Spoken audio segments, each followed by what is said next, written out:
Pumpkin. Just 818-PUMPKIN.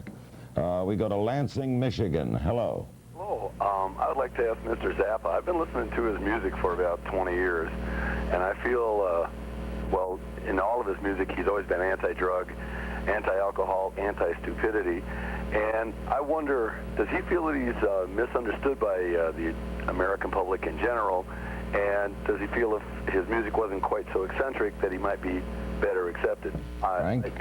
Well, the problem about acceptance is this. In order for somebody to accept it, they have to hear it. And I heard something when I did that CBS show Sunday night that amazed me. Which was? A disc jockey named Surf from Washington was one of the people in the audience who got up and made a statement. And he mentioned, just in passing, and nobody's eyebrows went up and down, that during the 60s, while he was a disc jockey, Spiro Agnew had a blacklist of groups that were not to be allowed to be played on the radio. And he said, as a disc jockey, he didn't know for sure whether he was allowed to play Frank Zappa. And I thought, this is very strange. And today, when I was in New York doing... I never heard of that. Okay, well, listen, I did another radio show in New York today, WNEW, with Dave Herman. And I mentioned the same thing. His head started going like this. I said, you know about this blacklist? He said, yeah, sure I do. I said, would you testify to it? He said, yes, I would. He said, as a matter of fact, I played some of those records and the IRS hounded me for 6 years afterwards. West Haven, Connecticut, for Frank Zappa. Hello. Hello, Frank. Hi. I've enjoyed your music for many years, and I'd like to ask you about this rating system. Don't you think that maybe if they had the rating system, your albums would probably sell better because they'd probably be rated X? Well, I don't think my albums would be rated X because a lot of the things that I put on the album are purely instrumental. And so what are you going to rate for that? Is somebody going to decide? Well, let me tell you something about that. Did you know that for years the trombone glissando was thought of as lewd and vulgar, and you could not include it in a classical composition until Schoenberg did in the early part of the century and got horrible reviews because he had a trombone going like that. That is censorship. New York City with Frank Zappa. Hello. Hi, I'd just like to ask Frank, I think it would be wonderful. Has he thought about running for public office? Well, yes, I have. So far, 3 for 3, they love you, Frank. Yeah, okay, well, I've thought about it, but you know, if you run for a public office, you want to be able to achieve something, and I think that the climate in Washington right now, if you came here to try and do something, it's so corrupt. I mean, people are lying so much. You know, a single person can't really do anything because the name of the game is politics. It's like show business. There's no statesmanship involved in it. People will say and do anything to get votes, and they spend the time in office planning for the next time somebody votes for them. But aren't you also part of the commercialism of it, Frank? No, I'm not. Wait, well, we got a T-shirt here that says the same thing the warning guarantee says. Yeah? The T-shirt. Now, Okay. Isn't that commercialism? No, it's not at all. It's just making a statement. That's a statement. Yeah. And a person, if you agree with a statement, you can wear the shirt. Jackson, Mississippi with Frank Zappa. Hello. Hi, Larry. I watch your show all the time, and Frank, I've been listening to your music since probably birth, but I have a question for Frank. Frank, what do you think about this lawsuit filed against you by the former members of the Mothers of Invention, and would you ever consider reuniting the members of the group since the early 60s up until now and maybe doing a benefit for the starving masses? Well, first of all, the first I ever heard about a lawsuit against me from the Mothers of Invention was on CNN, because this law... First with everything. Okay, and then somebody called me from CNN and asked me about it, and they had never served me with any papers. Have you since been served? Oh yes, we've been served, but we've also taken their depositions and come up with some very interesting things. The suit is connected to people who are not the Mothers of Invention. There are 2 other people behind this suit. It's a situation where they have a contingency fee lawyer who's out trying to drum up a class action suit. And the documents that we said, okay, you want to sue me? Bring in the documents and show me your point of view. The first day, Don Preston walked in with a box of documents, and they were all supplied by my former manager, and the documents were the suit that I had against Warner Brothers. It was just the papers he had in the closet. It's all bogus. I don't want to get off track involved with that. Might you ever get back together? No. No chance. No. College Park, Maryland. Hello. Hi, I'm a 13-year-old fan. Oh, good. How do you come up with your music and lyrics and produce them so quickly on vinyl?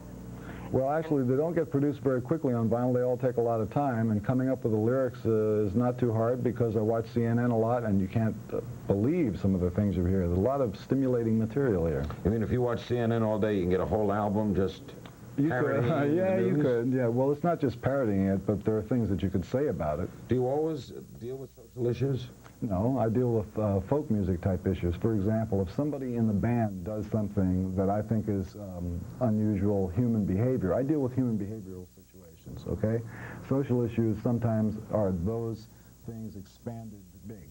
But a guy in the band might say or do something funny, and just like in a folk song, it would be recounted as a story. Did your daughter invent the valley sound? What do you mean, that language? Yeah. No, she's just doing reportage.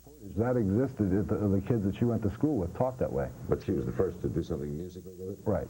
Our guest is Frank Zappa. We'll be back with our remaining moments right after this.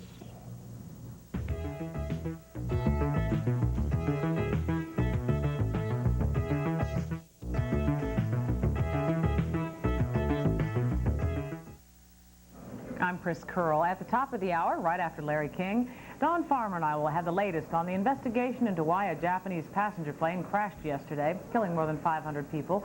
We'll look at how many Americans are trying to stop, even prevent crime in their neighborhoods tonight. And we'll look at how the speech therapists can use computers to help their patients. That's in a few minutes on the CNN Evening News. Well, I heard you today on WNBC radio today on AM, and I'm not too familiar with your music at all, but I really respected what you had to say about certain things concerning Live Aid and et cetera.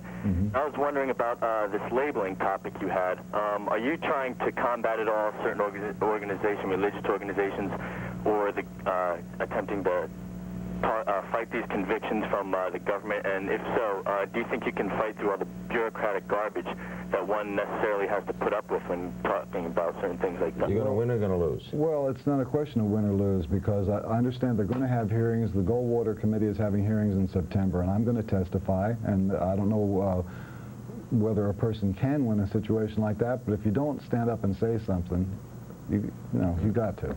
Yakima, Washington. Hello. Yes, Mr. Zappa? Yeah. Yes, I have one question for you. I believe that 14 or 15 years ago you did a live album with John Lennon. Yes. And I would just like to know, what did you think of the man and his talent and what he did with music? Okay. Okay, I thought John Lennon was a very nice person. What about his talent? As far as his talent goes, I was never a Beatles fan. You weren't? No, I wasn't. I can name you 3 Beatles songs I enjoyed. Paperback Writer, Strawberry Fields Forever, and I Am the Walrus. The rest of them I didn't like that much. But you liked him as a person? Yeah, he was a nice guy. Good musician? Yeah. Ann Arbor, Michigan. Hello. Hi, Frank, I just want to compliment you on the job you're doing. I think it's great that someone's standing up to these people. And the question I want to ask you is, I saw Tipper Gore on PBS Late Night America, and she went on and on naming all these groups and giving them all free publicity.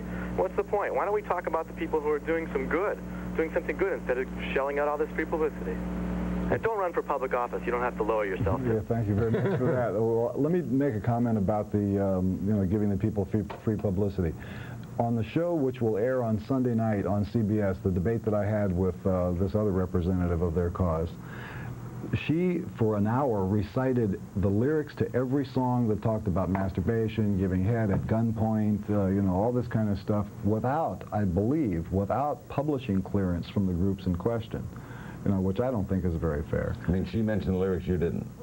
I never mentioned any lyrics at all. She was reading them word for word. Seattle, Washington. Hello. Hi, I read an article, Frank, once where you said that you thought of yourself as a composer who just happened to play the guitar. I thought that was pretty insightful. A few questions. What is the cat saying to the pumpkin on your record labels? Are you going to release any music on compact disc? And maybe Baby Snakes on a video cassette? Okay, you want to run through them. Okay, Baby Snakes is available now on video cassette. Call 818-PUMPKIN. There is one CD available now. It's on Angel. It's Pierre Boulez conducts Frank Zappa, and the name of the album is The Perfect Stranger. And I forgot what the other question was. Okay, last call. We go to Baltimore. Hello. Hello. Frank, Yeah. Imagine that the Pentagon took 1/3 of 1% of their budget and bought ABC TV. Where would that place us in relation to your music and the world of civil rights and freedom and what does that mean? Rights and pardon? What does that question mean, sir? This is a baffling concept. Well, you know, imagine that the Pentagon buys ABC, then what? ABC TV, right? Yeah. Right. Where would that place us in this realm of Third Reich? They probably run fourth behind the Independents. I don't think the programming would be very interesting. The Cap Weinberger show Sunday nights would be a smash. I don't think that could miss with the dancing and everything. Not many people know that Cap can dance. Frank will do it again. Thanks, Larry. Frank Zappa. Earlier, Foster Winans. Tomorrow night, Mike Farrell and maybe another surprise. Stay tuned for Don Farmer and Chris Curl. Up to the Minute Sports an hour and a half from now. We'll see you on the radio later talking about prison reform. This is Larry King for the whole gang here at CNN in Washington. We thank you for joining us, and we bid you a pleasant good evening.